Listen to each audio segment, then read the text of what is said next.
বাজারে তরমুজের যা দাম, কিনতে গেলে আতঙ্কই লাগে। যদি মিষ্টি না হয় তাহলে পুরো টাকাটাই গচ্ছা। তরমুজটা আলহামদুলিল্লাহ অনেক বেশি মিষ্টি ছিল, অনেক বেশি ভালো ছিল। তারপরও মনের ভিতরে খুঁতখুঁচানি যাচ্ছিল না, শুধু তরমুজ খেয়ে মনে হচ্ছিল পয়সাটা উসুল হচ্ছে না। তরমুজের খোসাগুলো ফেলতে গিয়ে মনে হচ্ছে টাকা দিয়ে কেনার পরে যা খেলাম তার থেকে তো ফেলেই দিচ্ছি বেশি। এটা দিয়ে কোনো একটা গতি তো আমার করতেই হবে। তরমুজের খোসার উপরের সবুজ ছালটা ফেলে দিয়ে তারপরে লাল লাল যে অংশটুকু সেটাও ফেলে দিয়েছি। তারপর ছোট ছোট কুচি কুচি করে একটু কুচি করে নিয়েছি। আমি ছোট ছোট করে এভাবে কুচি করে নিয়েছি। এটা কিন্তু আলু কুচির মতো করেও করা যাবে। তারপর এটাকে একটু হালকা ভাপ দিয়ে নিয়েছি, মানে একটা বলক ওঠা পর্যন্ত।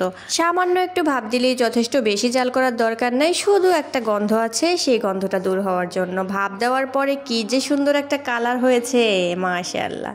এইদিকে সারা ফ্রিজ তন্ন তন্ন করে খুঁজে দুটোই মাত্র চিংড়ি পেলাম। সমস্যা নেই, আমি তরমুজের খোসার পরিমাণও খুব একটা বেশি নেইনি, কারণ কেউ খায় না খায়, কিন্তু এটা যে এত বেশি মজা হবে সেটা আমিও আন্দাজ করতে পারিনি। অনেকটা পেঁয়াজ কুচি নিয়েছি, সেটা একটু তেলে ভেজে নিয়ে যখন একটুখানি ভাজা হয়ে গিয়েছে, এর মধ্যে লবণ, একটু হলুদের গুঁড়া আর একটুখানি ধনিয়ার গুঁড়া দিয়ে দিয়েছি, আর কিচ্ছু না। আর দুইটা যে চিংড়ি সেটাকে একটু কুচি কুচি করে নিয়েছি। চিংড়িগুলো একটু বড় সাইজের ছিল তাই। আর সাথে দিয়ে দিয়েছি দুইটা কাঁচামরিচ। আর কোনো মশলা আমি এর মধ্যে দিতে চাচ্ছি না। তারপর এটাকে ভালো করে একটু কষিয়ে নিব।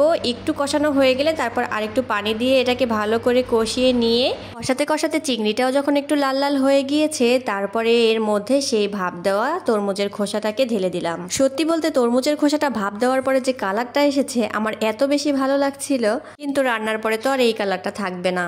এখন তরমুজের খোসার সাথে চিংড়ি মশলার সাথে সবকিছু একসাথে ভালো করে আরো কিছু সময় কষিয়ে নিচ্ছি। বিকেলে এটা রোজা রেখেই রান্না করছিলাম, কিন্তু আমার কেন জানি না রান্নার সময় মনে হচ্ছিল আজকে বোধহয় এটা দিয়েই কিছুটা ভাত খাবো। আচ্ছা, আপনারা কি কেউ কখনো তরমুজের খোসা রান্না করে খেয়েছেন? আর কেউ খেয়ে থাকলে সেটা কিভাবে রান্না করে খেয়েছেন আমাকে কমেন্ট করে জানাতে পারেন, আমিও সেটাও ট্রাই করে দেখব। গত বছর আমি তরমুজের খোসা মোরব্বা করে খেয়েছিলাম, সেটাও বেশ ভালোই ছিল। অনেকটা সময় যখন কষাকষি হয়ে গিয়েছে, তারপরে এখন দেখছি একটু এর মধ্যে পানি লাগবে, তারপরে দিয়ে দিয়েছি একটু পানি। বেশি পানিও লাগবে না, সামান্য একটু পানি দিয়ে এটাকে একটু নেড়েচেড়ে ঢাকনা দিয়ে ঢেকে দিব কিছুটা সেদ্ধ হওয়ার জন্য। ঢাকনা দিয়ে সবজিটা সেদ্ধ হয়ে গেলে আর পানিটা যখন শুকিয়ে এসেছে, তখন ঢাকনাটা তুলে দেখছিলাম যে কি অবস্থা। এটা এত বেশি সুন্দর হয়েছিল আর এত বেশি সুন্দর একটা ঘ্রাণ আসছিল, কি বলবো। সত্যি বলছি, একবার ট্রাই করে দেখতে পারেন, এটা খেতে কিন্তু অসম্ভব মজার হয়। আর একটু নাড়াচাড়া করে উঠানোর আগে আগে একটু গরম মশলার গুঁড়ো ছিটিয়ে দিয়ে তারপর নেড়েচেড়ে এটাকে তুলে নিয়েছি। এটার মধ্যে একটু ধনে পাতা দিলেও কিন্তু বেশ ভালো লাগতো, কিন্তু আমার মনে ছিল না। রান্নাটা শেষ হয়ে গিয়েছে, এখন আমি বাটিতে ঢেলে নিয়েছি। পরিমাণে খুবই অল্প হয়েছিল, কিন্তু জানি না এত এত এত বেশি মজা হয়েছিল। ঘরের সবাই আমরা অনেক মজা করে খেয়েছি সবজি। ইফতারের পর তো আলহামদুলিল্লাহ অনেক মজা করে এই সবজিটা দিয়ে ভাত খেয়েছি পেট ভরে। আপনাদের কাছে ভিডিওটা কেমন লেগেছে কমেন্ট করে জানাতে পারেন। সবাই ভালো থাকবেন, আল্লাহ হাফেজ।